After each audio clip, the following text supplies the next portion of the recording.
Hello students, तो आज हम सॉल्व करेंगे एक्सरसाइज 3.3। तो इसमें देखिए पहला क्वेश्चन है proof that the following rational numbers are equal. तो यहाँ पे हमें कुछ रैशनल नंबर दिए गए हैं और हमें चेक करना है कि वो इक्वल है या नहीं। तो आप फर्स्ट देखिए 2/3 एंड 4/6। तो हम इसे इस तरीके से लिख लेते हैं 2/3 एंड 4/6। तो अब देखिए जो 4 और 6 है ये क्या किसी सेम नंबर के टेबल में आते हैं दोनों?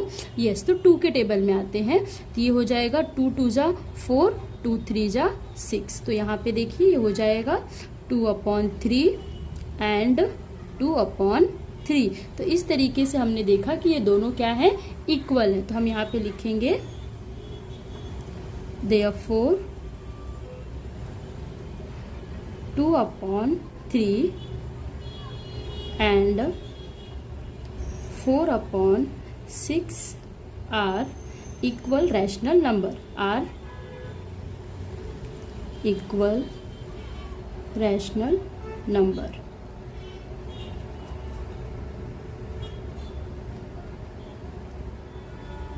तो इस तरीके से हमारा फर्स्ट पार्ट इसका कंप्लीट हुआ। अब नेक्स्ट पार्ट देखते हैं। तो देखिए यहाँ पे क्या दिया है 5/4 एंड 10/8। तो इसे भी हम उसी तरीके से लिखेंगे 5/4 एंड 10/8। तो अब देखिए 10 और 8 किसके टेबल में आते हैं? 2 के। तो 2 5 जा 10, 2 4 जा 8। अगेन हमको जो ये फ्रैक्शन का सोल्यूशन मिला है वो 5/4 मिला है। तो हम यहाँ पे लिख लेंगे 5/4। तो यहाँ से देखिए दोनों फ्रैक्शन इक्वल है।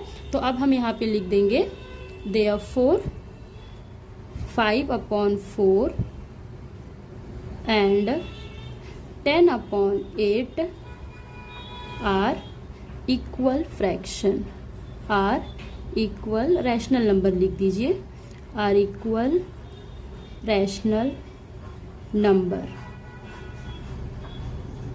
तो ये सेकेंड पार्ट भी कंप्लीट हो गया। अब इसका थर्ड पार्ट देखिए। यहाँ पे थर्ड पार्ट में दिया है -3/5 और -6/10।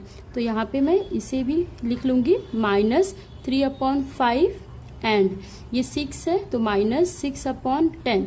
तो देखिए दोनों नंबर किस टेबल में आते हैं? 2 के टेबल में आते हैं। तो 2 3 जा 6, 2 5 जा 10। तो यहाँ से हमें मिला -3/5 एंड इस तरफ से भी हमें -3/5 मिला। तो अगेन हम यहाँ पे लिख देंगे therefore -3/5 and -6/10 are equal rational number, are equal rational numbers। अब फोर्थ पार्ट देखिए। फोर्थ पार्ट में दिया है 9/3 एंड 3। तो यहाँ पे मैं फिर से यहाँ पे इस तरीके से लिख ली एंड 3। तो अब देखिए 3 के टेबल में 9 भी आता है और 3 भी आता है। तो 3 1 जा 3, 3 3 जा 9। तो यहाँ पे हो गया 3/1 एंड 3। तो अभी आपको ये बात पता होगी बच्चों कि अगर डिनोमिनेटर में 1 है तो उसकी कोई वैल्यू नहीं होती। तो ये भी 3 है। तो ये हो जाएगा 3 एंड 3। तो देखिए यहाँ पे ये दोनों एक दूसरे के बराबर हैं। तो हम यहाँ पे लिख देंगे therefore 9/3 and 3 are equal rational number, okay, rational numbers। तो बच्चों इस तरीके से क्वेश्चन नंबर 1 कंप्लीट हुआ। होप सो आप सभी को समझा होगा। क्वेश्चन नंबर 2 देखिए बच्चों, फाइंड द सम। तो यहाँ पे रैशनल नंबर्स दिए हुए हैं और हमें उसका सम निकालना है। तो फर्स्ट वन देखिए 2/5 यहाँ पे प्लस 3/10। तो आपको पता होना चाहिए अगर हमें दो रैशनल नंबर का एडिशन करना है तो उसका डिनोमिनेटर इक्वल होना चाहिए। लेकिन अगर आप यहाँ पे देखेंगे तो जो फर्स्ट रैशनल नंबर है उसका डिनोमिनेटर 5 है और सेकंड वाले का 10 है। तो यहाँ पे पहले हमें इसके डिनोमिनेटर को इक्वल करना पड़ेगा। तो देखिए अब हम क्या करेंगे, यहाँ पे जो फर्स्ट रैशनल नंबर है उसमें हम न्यूमरेटर और डिनोमिनेटर में 2 से मल्टीप्लाई कर देंगे ऊपर नीचे, और ये 3/10 एज इट इज़। अब यहाँ पे देखिए 2 2 ज़ा 4 अपॉन 5 2 ज़ा 10 प्लस यहाँ पे 3/10। तो अब देखिए इनके डिनोमिनेटर इक्वल हो गए हैं, तो अब हम यहाँ पे इक्वल का साइन लगा दीजिए आप लोग। तो ये कितना हो जाएगा 4 + 3/10। तो इस तरीके से हमने इसे लिख लिया। अब देखिए 4 + 3 कितना हो जाएगा 7/10। तो ये हो गया 7/10। अब ऐसा कोई टेबल नहीं है जिसके टेबल में 7 और 10 दोनों नंबर आते हो, तो आप चाहें तो इसे 7/10 पे ही छोड़ सकते हैं, या फिर अगर आप देखेंगे तो ये नीचे 10 है, तो यहाँ पे आप इसे 0.7 भी रिपोर्ट कर सकते हैं। तो इस तरीके से इसका फर्स्ट पार्ट कंप्लीट हुआ। सेकेंड पार्ट देखिए क्या है, 7/12 प्लस 5/8। तो अब यहाँ पे देखिए डिनोमिनेटर फिर से इक्वल नहीं है, तो अब हम यहाँ पे क्या करेंगे, क्योंकि ऐसा कोई नंबर नहीं है जिसमें हम 8 से मल्टीप्लाई करके हमें 12 मिल जाए, तो इस केस में हम क्रॉस मल्टीप्लाई करेंगे। क्रॉस मल्टीप्लाई में क्या होगा, पहले हम इन दोनों का मल्टीप्लाई करेंगे, फिर प्लस का साइन, फिर इन दोनों का मल्टीप्लाई अपॉन इन दो डिनोमिनेटर का मल्टीप्लाई।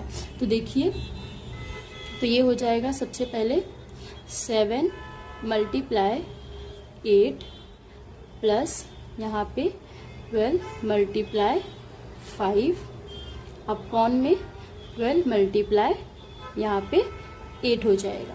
अब देखिए यहाँ पे 7 8 जा 56 प्लस यहाँ पे 60, यहाँ पे हम अपॉन लगा देंगे, और 12 8 जा यहाँ पे हो जाएगा 96। अब देखिए हम इन दोनों नंबर का एडिशन करेंगे, तो 6 + 0 तो ये हो जाएगा 6, और यहाँ पे 6 और कितना है 5, तो ये हो जाएगा 11 अपॉन यहाँ पे 96। अब देखिए ये जो नंबर हमें मिला है 116 और 96, इन दोनों के यूनिट डिजिट क्या है 6 है, तो इसका मतलब है कि ये दोनों नंबर को हम फर्दर 2 से डिवाइड कर सकते हैं। तो अगर मैं इसे 2 से डिवाइड करूंगी तो यहाँ पे देखिए 2 5 ज़ा 10 एंड 1 रिमेनिंग होगा, तो वो यहाँ पे आ जाएगा, तो 16 हो जाएगा। 2 8 जा 16 अपॉन 2 4 जा 8, फिर से यहाँ पे 1 2 8 जा 16। अब यहाँ पे फिर से 2 से हम डिवाइड करेंगे, क्योंकि इन दोनों के लास्ट में देखिए क्या है 8 है, तो 8 है तो ये मतलब ये 2 से डिविजिबल रहेगा। तो यहाँ पे देखिए हमें क्या मिलेगा, 2 2 जा 4 और 2 9 जा 18।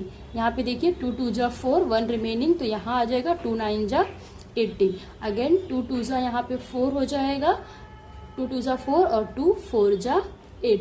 अब ये जो हमें नंबर मिला है 29/24। तो अब देखिए अगर मैं इन दोनों का यूनिट डिजिट देखूँ तो यहाँ पे 9 है और यहाँ पे 4 है, इसका मतलब है कि ये 2 से डिविजिबल नहीं है। और अब इनका सम करके देखिए, तो ये 9 + 2 11 होगा, तो ये जो और यहाँ पे कितना होगा 6 होगा, तो 6 तो 3 से डिविजिबल है, लेकिन यहाँ पे जो 11 है वो 3 से डिविजिबल नहीं है, तो हम इसको इसी पे छोड़ देंगे। अब नेक्स्ट देखिए क्या दिया है, -4/7 प्लस 3/14। तो अब यहाँ पे देखिए एक का डिनोमिनेटर 7 है और दूसरे का 14 है, तो इस केस में हम ये जो डिनोमिनेटर 7 है उसमें हम ऊपर नीचे 2 से मल्टीप्लाई करके इसे 7 से 14 बना सकते हैं। तो यहाँ पे हम ऊपर नीचे 2 से मल्टीप्लाई कर दिए हैं, प्लस यहाँ पे आ जाएगा 3/14। अब देखिए यहाँ पे 4 2 जा 8/14 प्लस 3/14। अब इनके डिनोमिनेटर सेम है तो हम इसको एक साथ लिख लेंगे, -8 प्लस 3/14। अब एक नंबर देखिए माइनस साइन में है और एक प्लस साइन में है, तो यहाँ पे सब्ट्रैक्शन होगा, तो यहाँ पे आएगा -5/14। क्यों, अब हम इसे यहाँ पे ही छोड़ देंगे, क्यों, क्योंकि ऐसा कोई टेबल नहीं है जिसके टेबल में 5 और 14 दोनों नंबर आए। तो इस तरीके से बच्चों हमारा क्वेश्चन नंबर 2 कंप्लीट हुआ। क्वेश्चन नंबर 3 देखिए बच्चों। क्वेश्चन है 5/6 माइनस 1/4। तो हमें इसमें इनका डिफरेंस निकालना है। तो देखिए कभी भी अगर हमें सब्ट्रैक्शन करना है या फिर एडिशन करना है रैशनल नंबर का, तो जो उनका डिनोमिनेटर है वो इक्वल होने चाहिए। लेकिन अगर आप यहाँ पे देखेंगे तो जो पहला रैशनल नंबर है 5/6, उसका जो डिनोमिनेटर है वो है 6 और 1/4 का जो डिनोमिनेटर है 4 है। तो इसका मतलब है कि हमें पहले इनका डिनोमिनेटर सेम करना पड़ेगा। तो देखिए यहाँ पे 5/6 माइनस 1/4। तो अब देखिए यहाँ पे हम क्रॉस मल्टीप्लाई करेंगे। तो ये 5 का 4 में मल्टीप्लाई, तो 5 4 जा, फिर माइनस है तो माइनस, एंड यहाँ पे 1 6 जा। इसके बाद यहाँ पे अपॉन और 6 का 4 में मल्टीप्लाई, इस तरीके से इसका इसमें मल्टीप्लाई किया, फिर माइनस साइन इसका इसमें मल्टीप्लाई किया और फिर ये नीचे के नंबर का। तो अभी देखिए यहाँ पे कितना आ गया, 5 4 जा 20 माइनस 1 6 जा, यहाँ पे 6 आ गया, एंड यहाँ पे 6 4 जा 24। अब यहाँ पे देखिए एक नंबर प्लस में है, एक नंबर माइनस में है, तो यहाँ पे सब्ट्रैक्शन होगा। तो 20 में से 6 माइनस होगा तो यहाँ पे आएगा 14 अपॉन यहाँ पे 24। अब देखिए हमें ये देखना है कि ये दोनों नंबर जो हैं 14 और 24 किसके टेबल में आते हैं। तो यहाँ पे देखिए यूनिट प्लेस पे 2 है और यहाँ पे यूनिट प्लेस पे 4 है और यहाँ पे यूनिट प्लेस पे भी 4 है। तो हम इसे 2 से इजीली डिवाइड कर सकते हैं। तो हम यहाँ पे ऊपर नीचे इसे 2 से डिवाइड करेंगे। तो अब देखिए यहाँ पे 2 के टेबल में 14 7 टाइम्स में आता है, तो 2 7 जा 14 अपॉन 2 के टेबल में 2 1 टाइम में आएगा, तो 2 1 जा 2 2 2 जा 4। तो देखिए यहाँ से हमें क्या मिल गया, 7/12। अब ये जो 7/12 है ये किसी भी सेम नंबर के टेबल में नहीं आते, तो इसके आगे हम इसे नहीं सॉल्व कर सकते हैं। तो ये हमारा आंसर हो गया। नेक्स्ट देखिए क्या दिया है, 11/8 माइनस 3/4। तो हम इसे भी लिख लेते हैं, 11/8 माइनस 3/4। अब देखिए यहाँ पे भी डिनोमिनेटर सेम नहीं है, यहाँ पे हमने क्रॉस मल्टीप्लाई किया था, लेकिन आप देखिए यहाँ पे जो 4 है 4 में अगर मैं ऊपर और नीचे डिनोमिनेटर और न्यूमरेटर में 2 से मल्टीप्लाई कर दूं तो ये 8 बन जाएगा। तो इसका मतलब है कि हम यहाँ पे सिर्फ एक साइड में 2 से मल्टीप्लाई करके डिनोमिनेटर को इक्वल बना सकते हैं। तो हम लिखेंगे देखिए 11/8 माइनस 3/4 मल्टीप्लाई 2 और यहाँ पे भी 2 से मल्टीप्लाई करेंगे, तो ये हो जाएगा 11/8 माइनस 3 2 जा 6 4 2 जा 8। अब देखिए डिनोमिनेटर यहाँ पे सेम हो चुका है, तो हम इजीली इसे लिख सकते हैं 11 माइनस 6/8। तो यहाँ पे आप इक्वल का साइन लगा दीजिए। तो ये 11 माइनस 6 कितना हो जाएगा, 5/8। बड़ा नंबर 11 है तो उसका साइन प्लस का अपॉन 8। तो अब देखिए 5/8 पे हमें इसे छोड़ देंगे, क्यों, क्योंकि ऐसा कोई टेबल नहीं है जिसके टेबल में 5 और 8 दोनों आते हों। तो इस तरीके से सेकेंड पार्ट कंप्लीट हुआ। थर्ड देखिए क्या दिया है, माइनस 7/9 माइनस 2/3। तो पहले हम इसका ब्रैकेट सॉल्व करेंगे। तो ये माइनस 7/9 लिख लेंगे, माइनस और माइनस का जब ब्रैकेट मतलब मल्टीप्लाई, तो यहाँ पे हमें प्लस मिल जाएगा 2/3। अब फिर से देखिए यहाँ पे डिनोमिनेटर सेम नहीं है, लेकिन अगर मैं इस टर्म में 2/3 में 3 से मल्टीप्लाई कर दूँ डिनोमिनेटर और न्यूमरेटर में, तो हमें डिनोमिनेटर में 9 मिल जाएगा। तो हम देखिए अब क्या करेंगे, यहाँ पे भी इक्वल लगेगा। तो देखिए minus 7/9 as it is plus 2/3 में हम कितने से मल्टीप्लाई करेंगे, 3 से मल्टीप्लाई कर देंगे। तो देखिए यहाँ पे कितना आ जाएगा, माइनस 7/9 प्लस यहाँ पे हो जाएगा 2 3 जा 6 और 3 3 जा 9। तो यहाँ पे देखिए डिनोमिनेटर सेम हो गया है। अब तो अब हम इसे इजीली लिख सकते हैं, -7 प्लस 6/9। अब यहाँ पे एक नंबर माइनस में है और एक नंबर प्लस में है, तो यहाँ पे सब्ट्रैक्शन होगा तो 7 माइनस 6 यहाँ पे 1 आएगा और बड़ा नंबर 7 है तो उसका साइन माइनस का, और ये 9 एज इट इज़। तो अब देखिए ये -1/9 इसका आंसर है, क्योंकि 1 और 9 सिर्फ 1 के टेबल में आते हैं, तो अगर आप इसे डिवाइड भी करेंगे 1 से तो यही सेम आने वाला है, तो इसको इसके आगे हम नहीं सॉल्व कर सकते हैं। तो इस तरीके से क्वेश्चन नंबर 3 कंप्लीट हुआ। क्वेश्चन नंबर 4 देखिए बच्चों, इस क्वेश्चन में हमें क्या करना है, प्रोडक्ट निकालना है। हमें यहाँ पे 2 रैशनल नंबर्स दिए गए हैं, इन 2 रैशनल नंबर का हमें प्रोडक्ट निकालना है। तो देखिए इसे हम पहले लिख लेते हैं यहाँ पे 2/3 मल्टीप्लाई 3/10। तो बच्चों हमने अभी तक जो रैशनल नंबर का सब्ट्रैक्शन और एडिशन किया था, तो सब्ट्रैक्शन और एडिशन करने के लिए ये डिनोमिनेटर का इक्वल होना ज़रूरी है, लेकिन जब हम प्रोडक्ट निकालते हैं, जब हम 2 रैशनल नंबर को मल्टीप्लाई करते हैं, तो डिनोमिनेटर अगर सेम नहीं भी होगा तो भी चलेगा। क्यों? क्योंकि मल्टीप्लिकेशन जो होता है बच्चों वो स्ट्रेट होता है। तो देखिए यहाँ पे 2 का 3 में पहले मल्टीप्लाई होगा तो 2 3 जा यहाँ पे 6 हो जाएगा और 3 10 जा 30।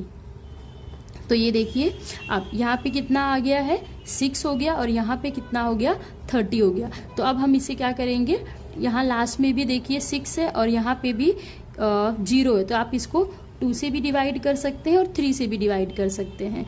तो मैं यहाँ पे बड़े नंबर से डिवाइड कर रही हूँ 3 से। तो ये देखिए 3 2 जा 6 और ये यहाँ पे 10 जा। अब देखिए यहाँ पे 2 1 जा 2, 2 5 जा 10। तो यहाँ से हमें आंसर कितना मिल गया, 1/5। इस तरीके से हमने कर दिया। दूसरा आप इसको इस तरीके से भी कर सकते थे, 3 और 3 यहाँ से कैंसिल आउट करके डायरेक्ट आपको 2/10 ये वाली स्टेज मिल जाती है और फिर वहाँ से फर्दर 1/5 कर देते। नेक्स्ट देखिए 7/11 मल्टीप्लाई 5/8। अब यहाँ पे देखिए क्रॉस में तो कुछ कट नहीं रहा है, तो हम क्या करेंगे, स्ट्रेट मल्टीप्लाई करेंगे। तो ये देखिए 7 5 जा कितना हो जाएगा, 35 और यहाँ पे ये हो जाएगा 88। तो अब देखिए कोई ऐसा टेबल है जिसके टेबल में 35 और 88 दोनों आते रहें या फिर उनको हम डिवाइड कर सकें। तो देखिए 35 और 88 ये किसी ऐसा कोई टेबल नहीं है जिसके टेबल में ये दोनों नंबर आए, तो हम इसे यहाँ पे ही छोड़ देंगे। नेक्स्ट देखिए -4/7 मल्टीप्लाई 5/40।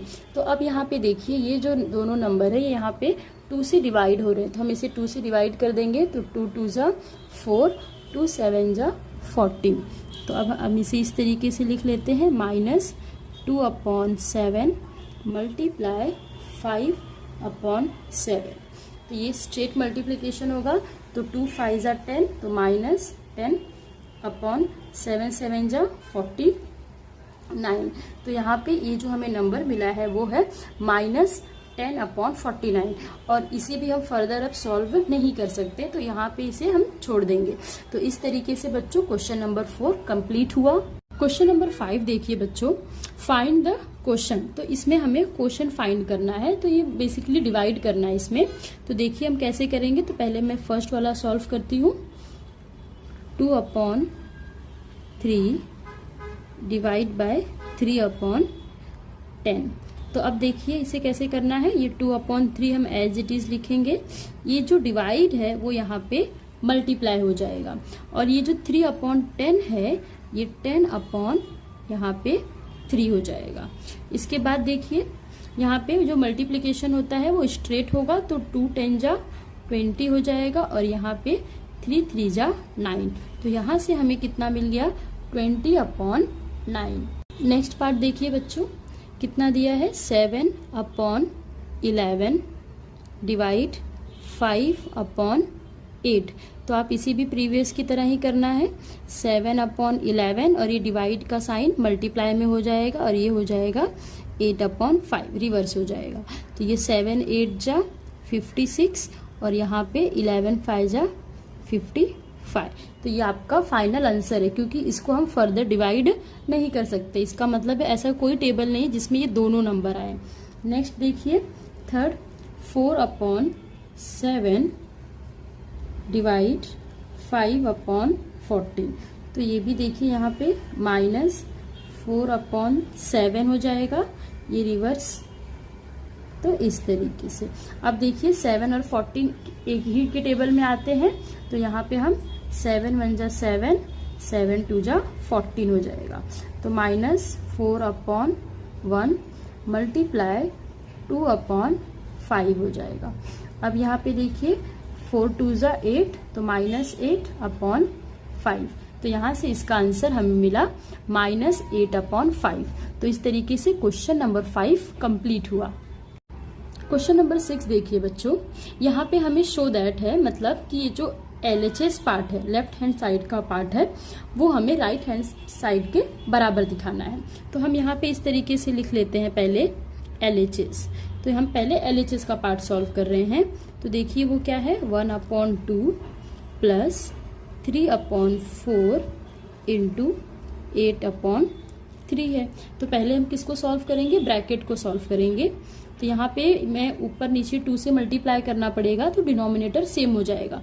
और आप क्रॉस मल्टीप्लाई भी कर सकते हैं, मैं यहाँ पे क्रॉस मल्टीप्लाई कर रही हूँ। तो 4 1 जा 4 एंड 2 3 जा 6/4 2 जा 8। यहाँ पे अगेन 8/3। अब 4 और 6 को हम ऐड करेंगे, तो यहाँ पे आएगा 10/8 इंटू 8/3। अब ये 8 और ये 8 यहाँ पे कैंसिल हो जाएगा, यहाँ पे आप इक्वल लगा दीजिए,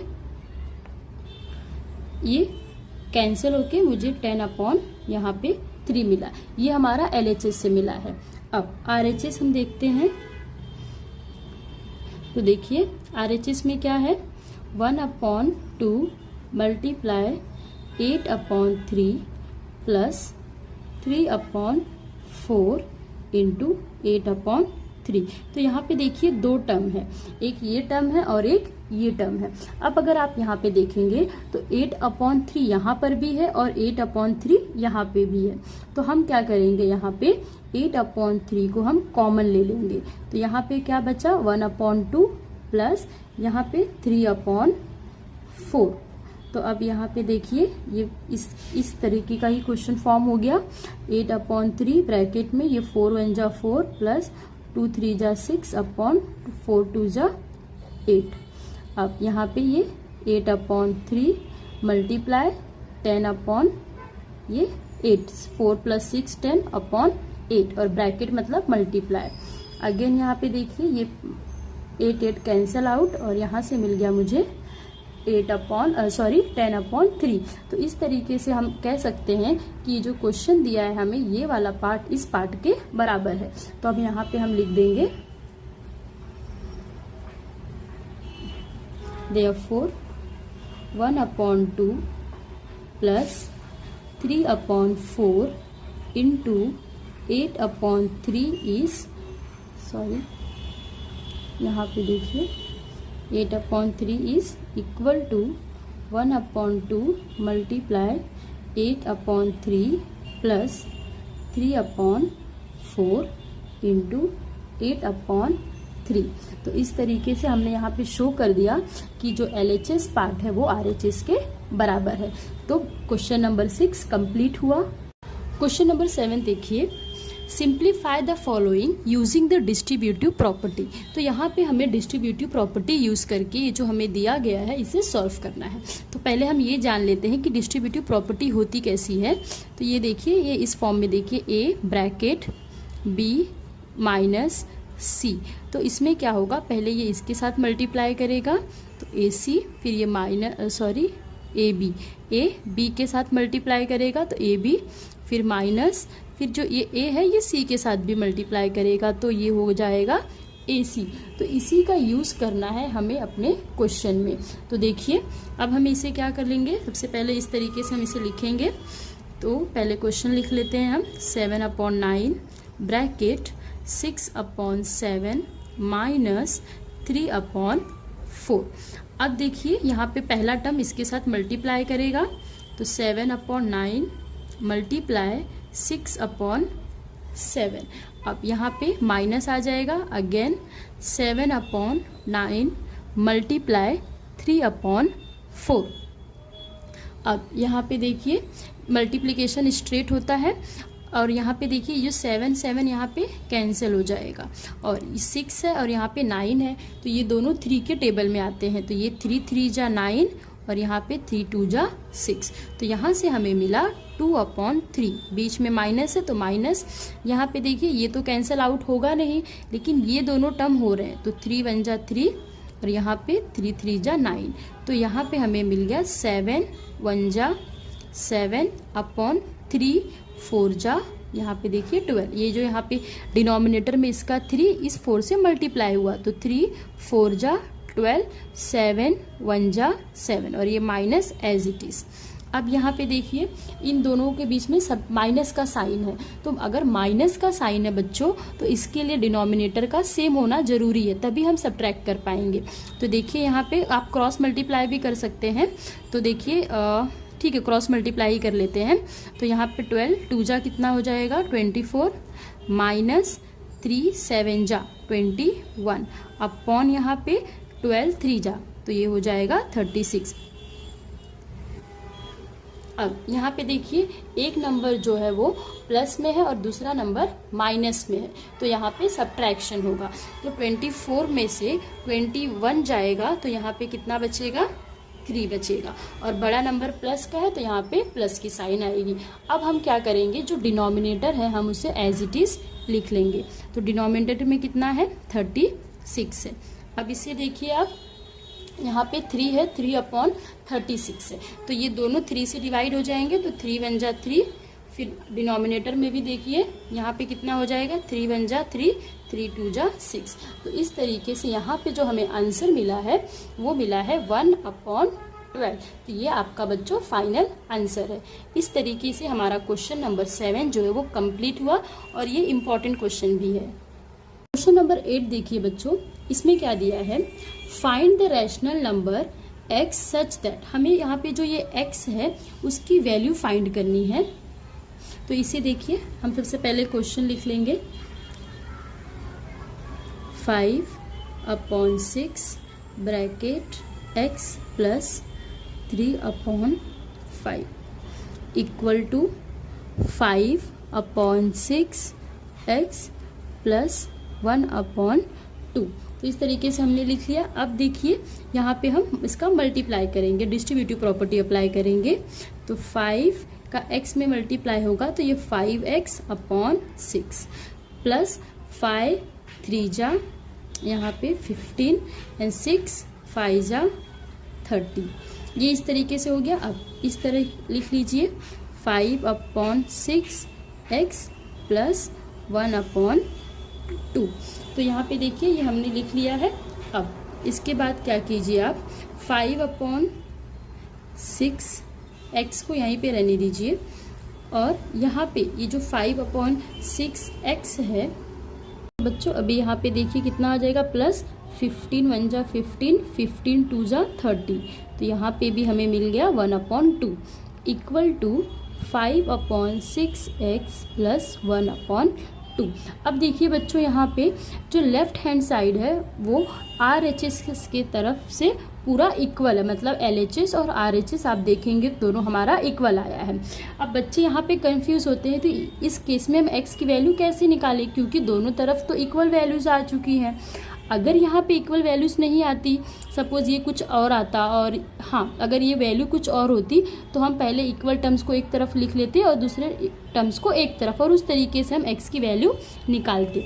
लेकिन यहाँ पर अगर आप देखेंगे तो LHS और RHS जो है वो दोनों कैसे है, इक्वल है। यहाँ पे ये यहाँ पे जो इक्वल का साइन है आप इसे हटा दीजिए, तो ये इक्वल आ गया है। अब यहाँ पे हम लिख देंगे here LHS equal to RHS, मतलब यहाँ पे दोनों जो साइड है वो इक्वल हैं। तो अब देखिए यहाँ पे हम एक स्टेटमेंट लिख देंगे, this equation is true, this equation is true for every rational value of x। मतलब ये जो इक्वेशन है यहाँ पे अगर आप कोई भी एक रैशनल वैल्यू रखेंगे x की तो हमें यहाँ पे x की वैल्यू मिल जाएगी। तो यहाँ पे देखिए हमने क्या लिखा है, this equation is true for every rational value of x।